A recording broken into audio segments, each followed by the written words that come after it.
শুরুতে যে খবরের দিকে নজর রাখতে হচ্ছে, ল কলেজে ছাত্রীকে গণধর্ষণ, আর এই নিয়ে এই মুহূর্তে উত্তাল রয়েছে রাজ্য থেকে শুরু করে রাজনীতি।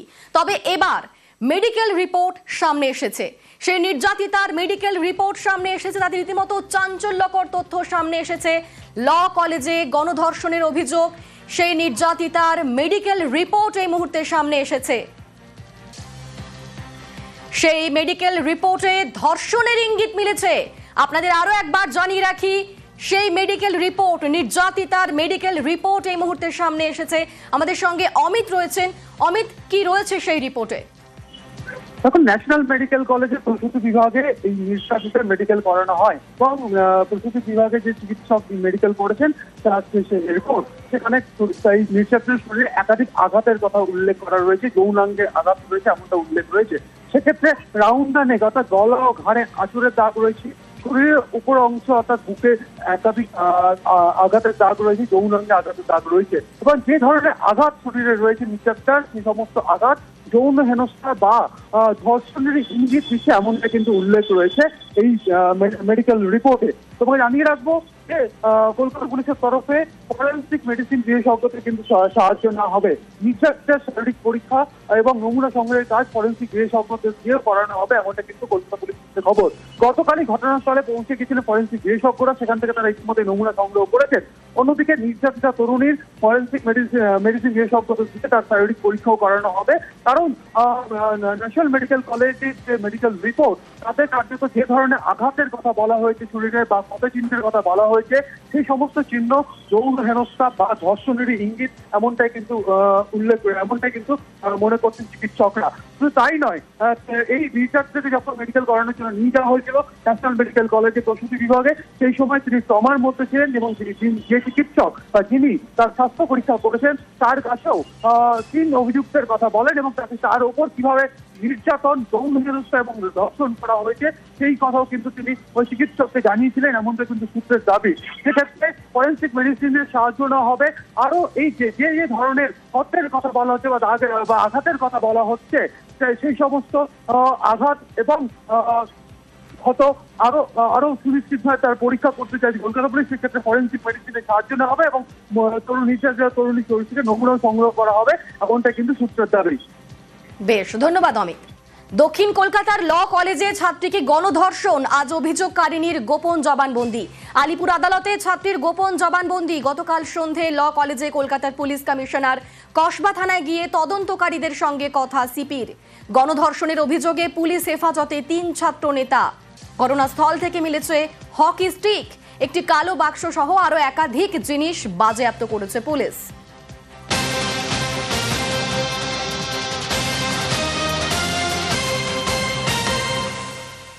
ইতিমধ্যে একাধিক জিনিস বাজেয়াপ্ত করা হয়েছে এবং পারিপার্শ্বিক তথ্য প্রমাণ সংগ্রহে জোর দিচ্ছে তদন্তকারীরা।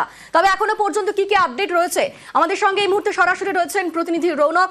রৌনক, তদন্তের বিষয়ে কি কি আপডেট এই মুহূর্তে উঠে আসছে? তদন্তকারীরা কোন কোন বিষয়গুলিতে জোর দিচ্ছে?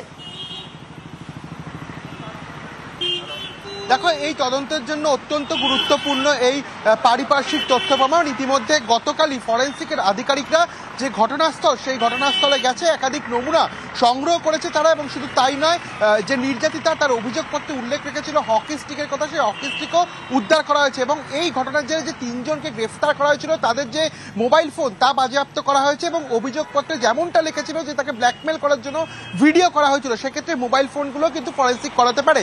শুধু তাই নয়, 25 তারিখে 7:30 থেকে 10:50-এর মধ্যে কারা কারা কলেজ প্রেমিসিসে প্রবেশ করেছিল, ওই প্লেস অফ অকুপেন্সের আশেপাশে কারা ছিল, সেই গোটা বিষয়টি কিন্তু তদন্তকারী আধিকারিকরা খতিয়ে দেখছে। ইতিমধ্যে যে 3টি সিসিটিভি ক্যামেরার ফুটেজ, সেই সিসিটিভি ক্যামেরার ফুটেজ বাজেয়াপ্ত করা হয়েছে।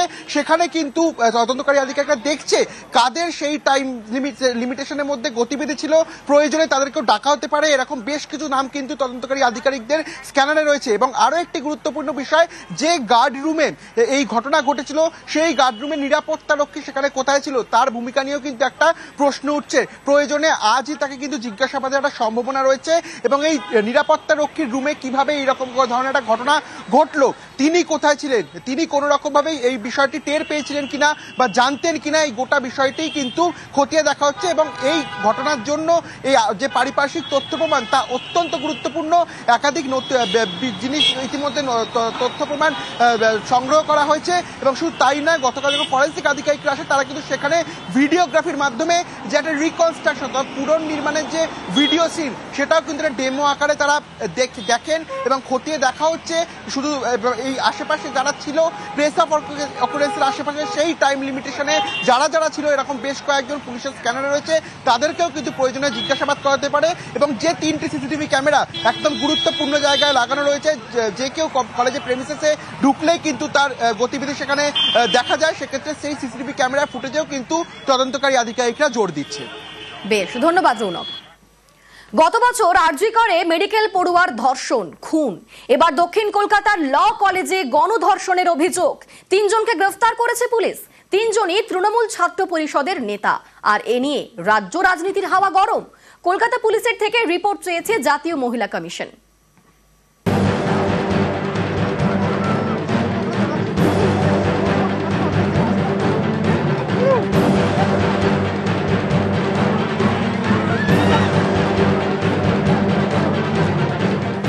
রাস্তায় বিক্ষোভ, থানার সামনে ধস্তাধস্তি, পুলিশের সঙ্গে বচসা। শুক্রবার বিকেলে কসবায় ধুমধুমার।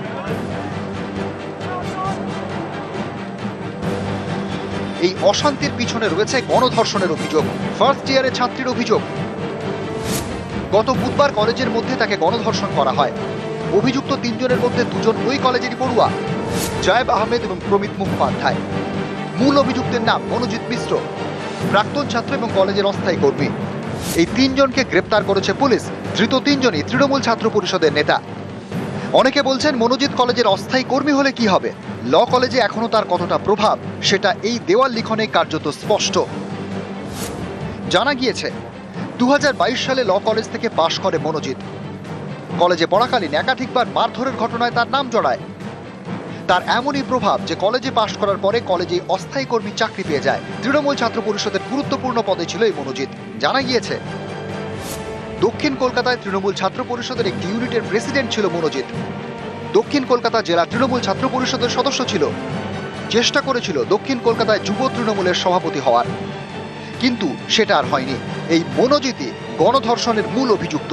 বৃহস্পতিবার তাকে গ্রেপ্তার করে পুলিশ। গত বছরের অগাস্টে আরজি করে ডাক্তারি ছাত্রীকে কলেজের মধ্যে ধর্ষণ করে খুন করা হয়। এ নিয়ে চারিদিকে ঝড় ওঠে। এবার দক্ষিণ কলকাতায় আইনের কলেজ, এক্ষেত্রেও কলেজের মধ্যে ছাত্রীকে গণধর্ষণের অভিযোগ। মূল অভিযুক্ত মনোজিৎ সহ ধৃত 3 জনই তৃণমূল ছাত্র পরিষদের নেতা। এ নিয়ে রাজ্য রাজনীতির হাওয়া গরম। তৃণমূল কংগ্রেসের যে ছাত্র নেতা ধর্ষণ করেছে, যার ধর্ষণ করা অভ্যেস হয়ে গেছে, এবং গোটা রাজ্য জুড়ে কলেজগুলোতে এরকম নেক্সাস চলে। আমি আপনাদেরকে বলছি, যেটা এসছে সেটা হচ্ছে সূচের আগে যেটুকু মাটি ওঠে ওইটুকু আপনারা দেখতে পাচ্ছেন। প্রত্যেক কলেজে কলেজে তৃণমূল ছাত্র পরিষদের যে নেতারা বসে থাকে, তারা হয় ভর্তি করার জন্য পয়সা নিচ্ছে, আর না হয় ছাত্রীদের কাছ থেকে, তাদের কাছ থেকে আনডিউ অ্যাডভান্টেজ। এটা মানে বুঝে নিন কি হয়। আমি এর থেকে বেশি খোলাসা করে একজন অধ্যাপক হিসেবে বলতে পারবো না।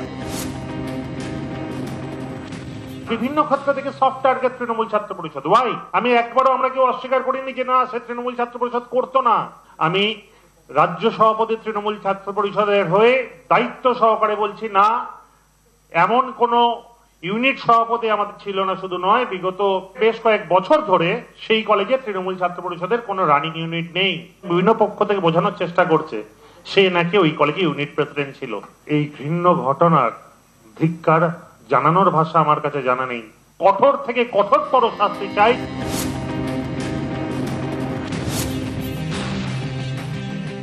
এইটা চলতে পারে না।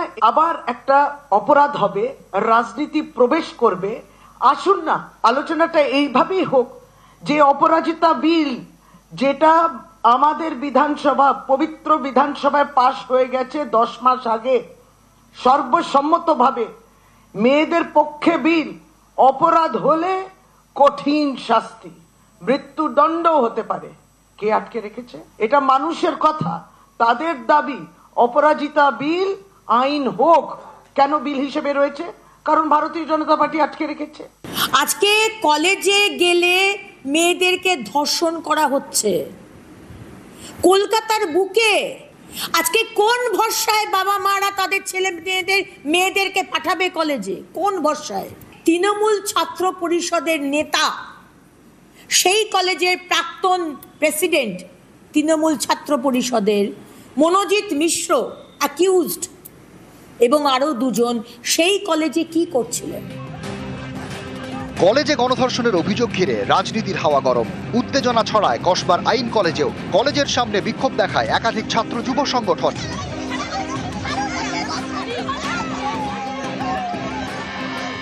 কসবা থানার সামনে বিক্ষোভ দেখায় কংগ্রেস এবং বিজেপি।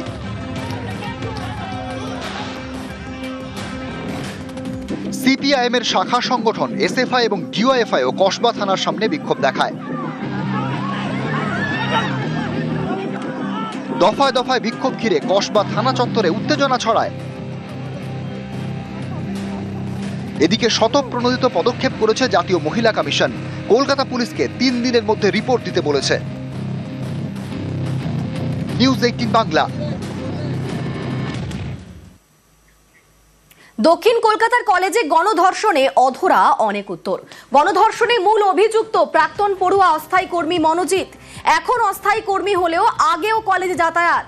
প্রাক্তনী হওয়া সত্ত্বেও নিয়মিত কলেজে আসতো মনোজিৎ। কলেজে মনোজিতের যথেষ্ট প্রভাব বলেই অভিযোগ। রাতেও কলেজ কেন খোলা উঠছে সেই প্রশ্ন। তদন্ত চলছে বলেই প্রশ্ন এড়ালেন ভাইস প্রিন্সিপাল।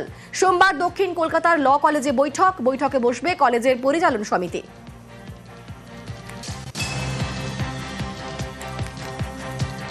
দক্ষিণ কলকাতার কলেজে গণধর্ষণে এই মুহূর্তে অনেক প্রশ্ন উঠছে এবং তারই পাশাপাশি অনেক উত্তরও অধরা রয়েছে। গণধর্ষণে মূল অভিযুক্ত প্রাক্তন পড়ুয়া অস্থায়ী কর্মী মনোজিৎ। এখন অস্থায়ী কর্মী হলেও আগেও কলেজে যাতায়াত।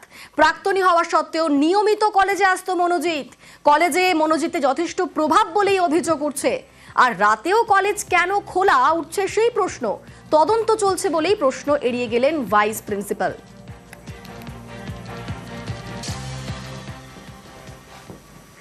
ক্যাম্পাসে গণধর্ষণের অভিযোগে পদক্ষেপ শিক্ষা দফতরের। দক্ষিণ কলকাতার ল কলেজে গণধর্ষণের অভিযোগ উঠছে, কঠোর ব্যবস্থার আশ্বাস শিক্ষামন্ত্রীর।